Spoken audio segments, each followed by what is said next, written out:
शरणं गच्छामि सततं श्रीगुरुं स्मरामि। मम मति श्रीगुरुः मम गति श्रीगुरुः मम रति श्रीगुरुः मम आत्मा श्रीगुरुः इति सत्यं सत्यं वदामि इति सत्यं सत्यं वदामि इति सत्यं सत्यं वदामि।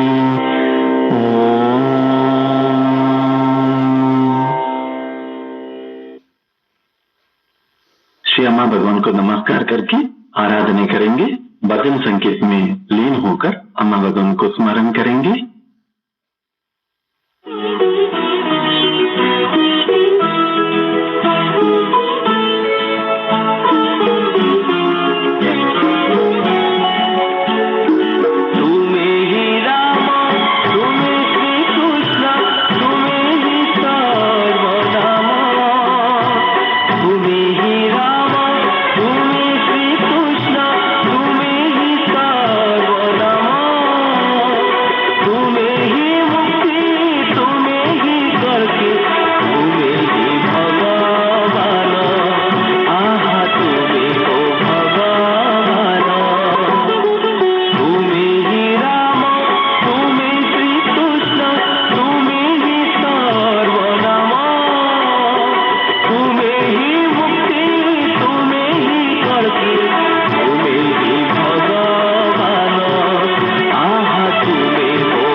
जय बोलो श्री अम्मा भगवान की जय। अभी हम व्यक्तिगत प्रार्थना करेंगे। आप जो कार्य करने वाले हैं उस कार्य को अनुग्रह पाने के लिए अभी प्रार्थना करेंगे। पहले आप जो कार्य करने वाले हैं वो विजुअलाइज कीजिए, कल्पना कीजिए, रंगों में, कलर में होना चाहिए और 3 डायमेंशंस होना चाहिए। उसके बाद आपको अम्मा भगवान से एक बंधन होना चाहिए। इसके बाद जो कार्य आप करने हैं वो हो गया, उसका इमोशन आपको अभी चाहिए। जो काम आप करने वाले हैं वो काम हो गया तो आपका भाव कैसे होता है? आनंद होता है या यू फील रिलैक्स, रिलीफ का महसूस करता है? उस भाव से आप अम्मा भगवान को कृतज्ञता व्यक्त करना है। आप जो कार्य करने वाले हैं वो काम हो गया है। पहले स्टेप में ये सब देख के प्रार्थना करते हैं। उसके बाद अम्मा भगवान को प्रार्थना किए हैं, कल अम्मा भगवान इतने अनुग्रह आपको दिया है, वो सभी को याद करके अम्मा भगवान को कृतज्ञता व्यक्त करेंगे। जब हम अम्मा भगवान को अनुग्रह को देख के अम्मा भगवान को कृतज्ञता व्यक्त करते हैं, तब अनुग्रह हमारे जीवन में बहुत शक्तिशाली से आएंगे। It will be more powerful. अभी प्रार्थना का समय है, पहले आप विजुअलाइज करेंगे, जो काम करने वाले हैं उसका विजुअलाइजेशन करेंगे। उसके बाद हम मूल मंत्र जाप करके प्रार्थना अम्मा भगवान को व्यक्त करेंगे।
श्री अम्मा भगवान अनुग्रहीतोस्मि।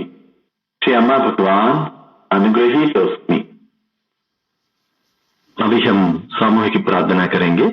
हमारे शहर में, हमारे स्टेट में धर्म और आगे बढ़ना है।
जय बोलो धर्म संस्थापक श्री अम्मा भगवान की जय। श्री अम्मा भगवान हमारे जीवन में अनेक चमत्कार कर रहे हैं। चमत्कारों को शेयर करने से हम अपना आभार व्यक्त करते हैं और सुनने से भी हमें कृपा प्राप्त होगी। अभी आप भक्तों को हुआ चमत्कारों को सुनिए। नमस्ते, आइए सुनते हैं श्री परम ज्योति का आज का चमत्कार। संबलपुर उड़ीसा से मैं मनस्विनी पाणिग्राही हूँ। भगवत धर्म की सभी प्रक्रियाएं मुझे मेरे सारे डरों से मुक्त कर रही हैं और मैं हर दिन एक सुरक्षित और निडर जीवन जी रही हूँ। अतीत में मैं जीवन में हर एक चीज से डरती थी।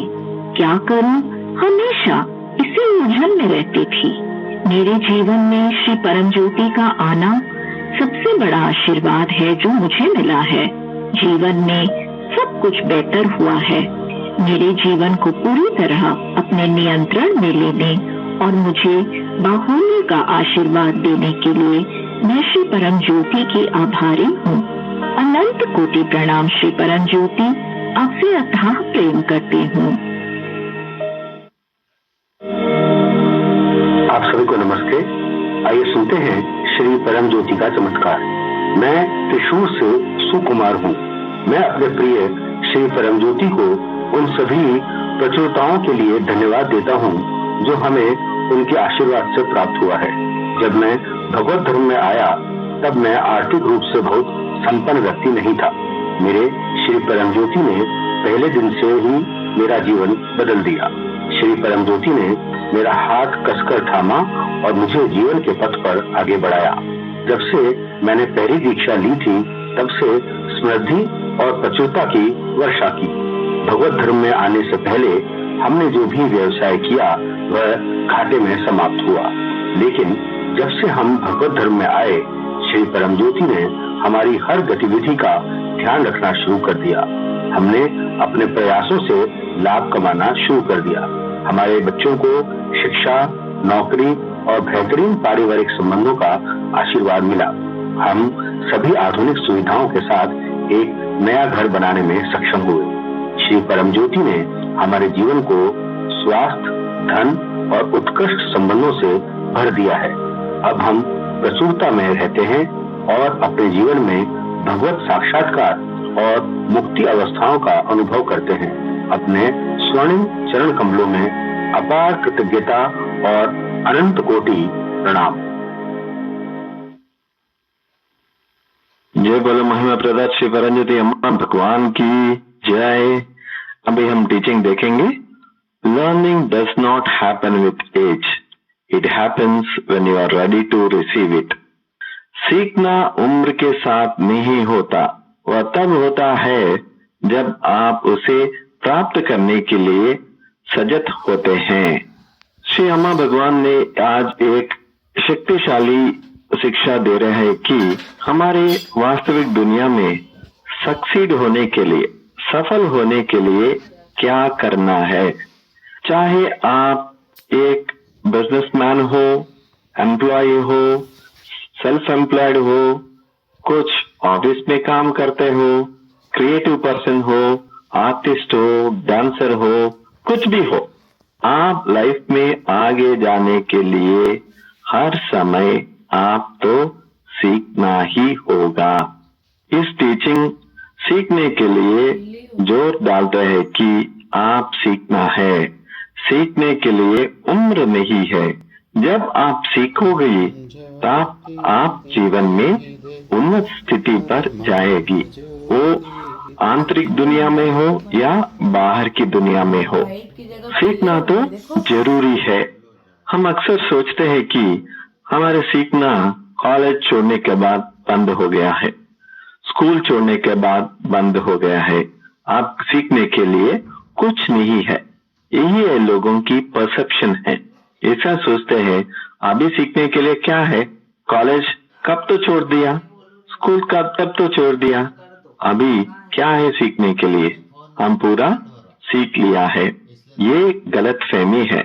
आप सीखने के लिए हर समय कुछ विषय आपके साथ रहते हैं। अक्सर लोग बोलते हैं कि मेरा उम्र ज्यादा है, मुझे इतना लाइफ एक्सपीरियंस है और प्रज्ञा भी है, हम लाइफ को अच्छी तरह से संभाल सकते हैं। ये गलत फहमी है।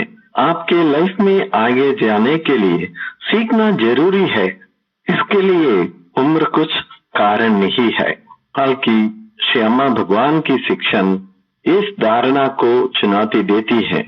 यह बताता है कि सच्ची शिक्षा जानकारी जमा करने के लिए निष्क्रिय प्रक्रिया नहीं है, बल्कि आंतरिक परिवर्तन की एक सक्रिय प्रक्रिया है। यह इस बारे में नहीं है कि हम कितना वर्ष की उम्र में हो, लेकिन हमारे होने की स्थिति हमारे खुलेपन और नए ज्ञान और अनुभवों को प्राप्त करने के लिए हमारी तत्परता के बारे में। कुछ ऐसा संगठन देखते हैं, वास्तविक घटना देखते हैं और कुछ कहानी देखते हैं। जब नहीं सीखेंगे तो हमारे लाइफ में क्या होता है। एक पुराना कहावत, you cannot teach an old dog new tricks. आप ओल्ड कुत्ता को नया ट्रिक नहीं सिखा सकते हैं। इसका अर्थ है कि जब हमारा उम्र बढ़ता है, हमारा सीखने का सामर्थ्य कमी होती है। ये पूरी तरह से सत्य नहीं है। जब हम बूढ़ा होते हैं, हमारे शारीरिक और आध्यात्मिक शक्ति कमी नहीं होते। भौतिक शरीर में कुछ तकलीफ आ सकते हैं।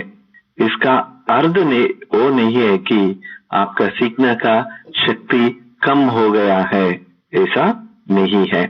मैंने कई भक्तों के लाइफ में एक्सपीरियंस देखा है, उनके लाइफ में क्या होता है। एक बार मैंने एक घर को गया था, उधर शर्मा नामक एक डिवोटी है, उनका होता है 8-10 साल का होता है। शर्मा जी एक रिटायर्ड एम्प्लॉय थे, अच्छे पोजीशन में रिटायर हुआ है। वो बहुत सारे प्लेसेस में काम किया था, 1.5 साल लोगों से मिला था। ये सभी उनका लाइफ एक्सपीरियंस बन गया है। उससे वो संतुष्ट हो गया है और वो भी कहने लगा कि मैंने बहुत कुछ सीखा है, अभी सीखने की कुछ विषय नहीं है। ऐसा रहा उनका मन की परिस्थिति। इसी कारण से वो अकेलेपन का महसूस करता है। उनके साथ कोई नहीं है। घर में तो बीवी है, बेटा, बहू, पोता, सब कुछ है। वो सभी अपने काम में लगते रहते हैं। वे अकेला घर में रहते हैं और उनका ये फीलिंग है, मुझे कोई नहीं है और अकेलापन का महसूस होता है। थोड़ा डिप्रेस लगता है। वो डिप्रेस नहीं है, फिर भी ऐसा लगता है। तो एक बार उनका पोता ने आईपैड उनको दिया था, दादाजी ये देखो। पहले वो इनकार कर दिया, अभी मैं क्या देख सकता हूँ ये मुझे मालूम नहीं है और सीखने के लिए इतना कुछ उत्सुकता नहीं है। वो वैसे इनकार कर दिया। पोता ने नहीं छोड़ा, कहने लगा सीखो सीखो, देखो सीखो, ऐसा कहने लगा। और कुछ प्रयत्न के बाद वो आईपैड को सीख लिया और उसमें फेसबुक का अकाउंट खोल दिया और अभी अपने दोस्तों के साथ फेसबुक में चैट करता है, फोन्स करता है, मैसेजिंग करता है, सभी एंगेज होने लगा। अभी तक लाइफ में इतना बोरिंग है, अकेलापन है, वो सभी गायब हो गया है। जब ये आईपैड सीखना शुरू किया और यूज करना शुरू किया तो लाइफ में बदलाव आ गया है। उनके लाइफ में अभी तक जो अकेलापन का भावना है उनसे वो बाहर आ गया है। टेक्नोलॉजी सीख लिया और इस टेक्नोलॉजी की वजह से इनके जो प्रॉब्लम है उससे वो बाहर आ गया है।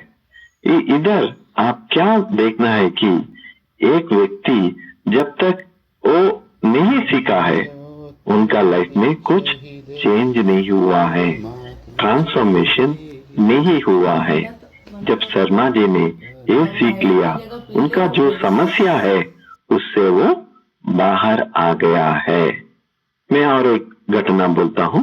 एक डिवोटी ने मुझे मंदिर में मिलने के लिए आए थे। वो कहने लगा, दासा जी मुझे बहुत सारे फाइनेंशियल प्रॉब्लम्स है। मैंने और इंफॉर्मेशन पूछा है। वो कहने लगा, मैं कुछ अच्छे गवर्नमेंट कंपनी में काम करता हूँ और सैलरी भी अच्छा है, ओन हाउस है, सब कुछ ठीक है, फिर भी मेरे लिए इतना सारा समस्या है। मैंने लोन भरना है, उनके लिए इंटरेस्ट भी देना है। मेरा सारे इनकम लोन्स में इंटरेस्ट में जा रहे हैं। तो उनसे पूछा, क्यों इतना लोन्स लिया है? तो कहने लगा, कुछ साल पहले मैंने एक दोस्त को श्योरिटी के लिए साइन किया था, तो उनका बिजनेस लॉस हो गया है, तो अभी वो गायब है, उनका फोन नहीं मिल रहा है और वो कब लोन क्लियर करता है मालूम नहीं है। तब तक मेरे सैलरी से इंटरेस्ट और लोन के अमाउंट कट हो रहा है। इसके बाद मैंने एक रिलेटिव को लिए लोन दिया था, मेरे वाइफ की ज्वेलरी बैंक में रख के लोन दिया था, वो भी पैसे नहीं दे रहा है। मैंने उनसे पूछा, आपको पहले हुआ अनुभव से कुछ नहीं सीखा है क्या? आप फाइनेंशियल प्रॉब्लम्स में है, फिर गोल्ड लोन लेके उनको दिया था, क्या सीखा है लाइफ में? कुछ नहीं है।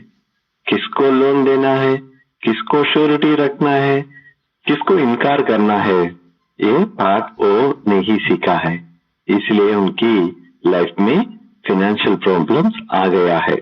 मैं एक व्यक्ति का एक्सपीरियंस बोलता हूँ जिसके पास फाइनेंशियल डिसिप्लिन नहीं है। एक डिवोटी के घर के लिए गया था, उनके घर में बहुत महंगा आइटम्स है, डबल डोर फ्रिज है, हॉल में रूम्स में एयर कंडीशनर्स है, बहुत महंगा बाइक है, बड़ा एलसीडी टीवी है, सभी कॉस्टली आइटम्स है। मैं उनसे पूछ रहा हूँ, इतना सारे आइटम्स कैसे है आपके पास? वो समाधान नहीं दिया। तो बाजू में उनकी माँ है, वो कहने लगा, दरअसल जिनके पास क्रेडिट कार्ड है सभी क्रेडिट में ले रहा है और उनके सैलरी सभी ईएमआई कट हो रहा है, तो हमें मेंटेनेंस के लिए भी पैसे नहीं हो रहा है, वो पूरा क्रेडिट कार्ड की ईएमआई में चले जा रहे हैं। इधर ये क्या पाठ नहीं सीखा है? अपनी इच्छा क्या है, अपनी अवसर क्या है? नेसेसिटीज और डिजायर्स, आपकी अवसर क्या है और इच्छा क्या है, इसके अंतर वो नहीं सीखा है, इसीलिए उनके क्रेडिट कार्ड से सभी सामान, महंगा सामान खरीद करके अपने घर को फिल कर दिया है। उनका परिणाम स्वरूप क्या हुआ? अभी उनका पूरा सैलरी ईएमआई में कट हो रहा है। तो ये पाठ वो नहीं सीखा है, नेसेसिटीज क्या है और डिजायर्स क्या है, इसका अंतर वो नहीं जाना है। एक बार जब मैं मंदिर में रहा, एक डिवोटी आके अपने नया घर की गृह प्रवेश का इन्विटेशन दी। मैंने इन्विटेशन देखा तो वो घर का एड्रेस एक अपस्केल्ड कम्युनिटी में एक विला है। मैंने बहुत खुश हुआ, मैंने उनसे कंग्रेचुलेशंस बोला और उनसे कहा आपका लाइफ बदलने वाले है। तो वो हंसते हुए कहा, दासा जी ये कम्युनिटी में विला बहुत महंगा है, तो अभी मैं खरीद लिया और मैं उधर नहीं रह सकता हूँ। मैंने पूछा क्यों? ये विला मैं खरीद लिया है, मेरा बजट में है, खरीद लिया है, और उधर रहने के बाद जो मेंटेनेंस होता है मेरे बजट के ऊपर है।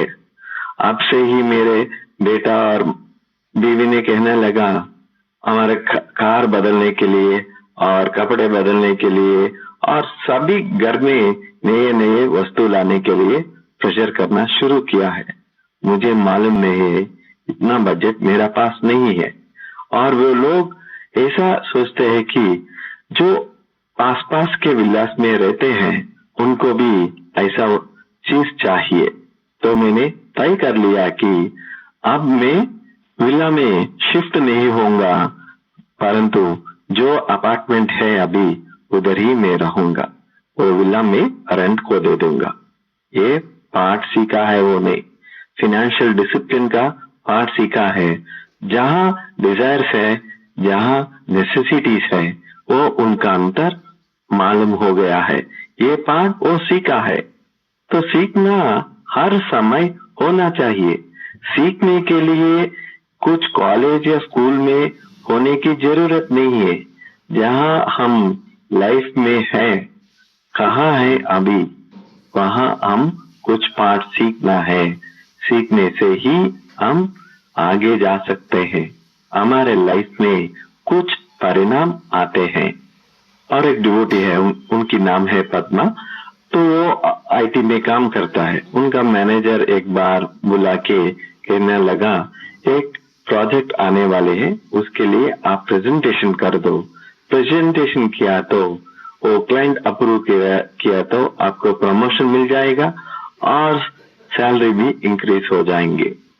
तो जब मीटिंग के दिन है तो पद्मा ऑफिस नहीं गई, क्योंकि वो डरते हैं सभी के सामने बात करने के लिए। तो ऑफिस नहीं गए और मैनेजर दूसरी एम्प्लॉय को मौका दिया, वो प्रेजेंटेशन किया, उनके लिए प्रोजेक्ट मिली और प्रमोशन और सैलरी हाइक भी हो गया है।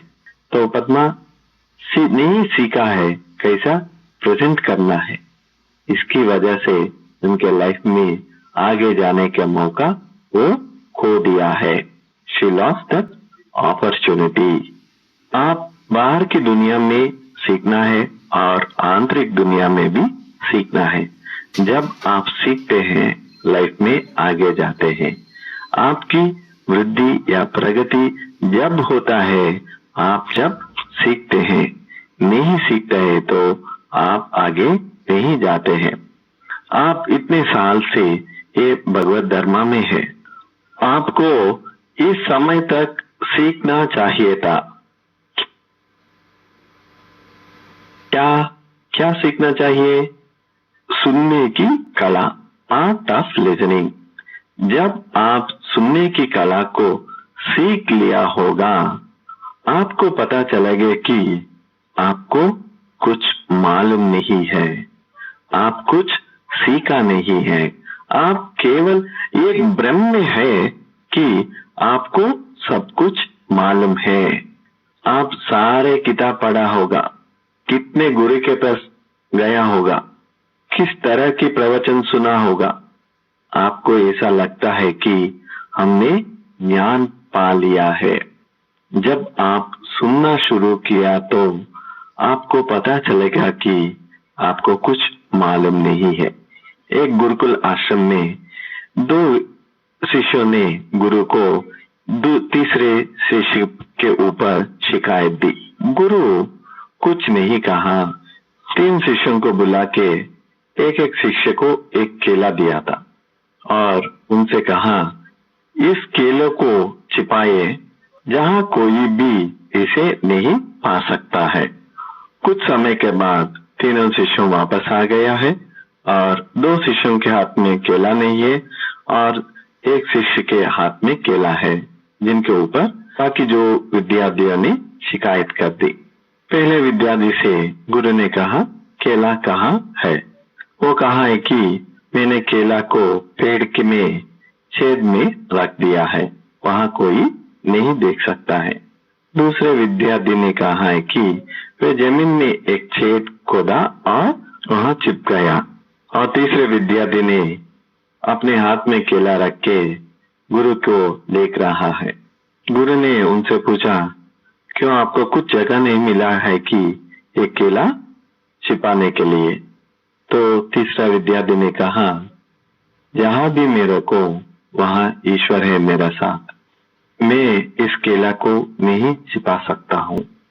गुरु ने बाकी 2 विद्यार्थियों को देखा है, वो सिर झुका के खड़े हुए हैं, तो वो पाठ वो सीख लिया है। इधर जो भक्तों का ये कहानी का सभी का उद्देश्य है कि सीखना अत्यंत जरूरी है। सीखने के लिए उम्र कुछ बात नहीं है, कितना साल के भी हो आप सीख सकते हैं। सीखने के लिए आप ओपन होना चाहिए, माने खुले होना चाहिए। जो व्यक्ति नए चीजों को, नए आइडियाज को सुनते हैं, अपनाते हैं, अपने लाइफ में आगे जाते हैं। और दूसरा, चाइल्ड लाइक होना चाहिए, माने एक बच्चा जैसा होना चाहिए। सभी विषयों पर इतना उत्सुकता होना चाहिए कि वो सीखना है। तीसरा, विनम्रता होना है। ये विनम्रता जब आता है तब आप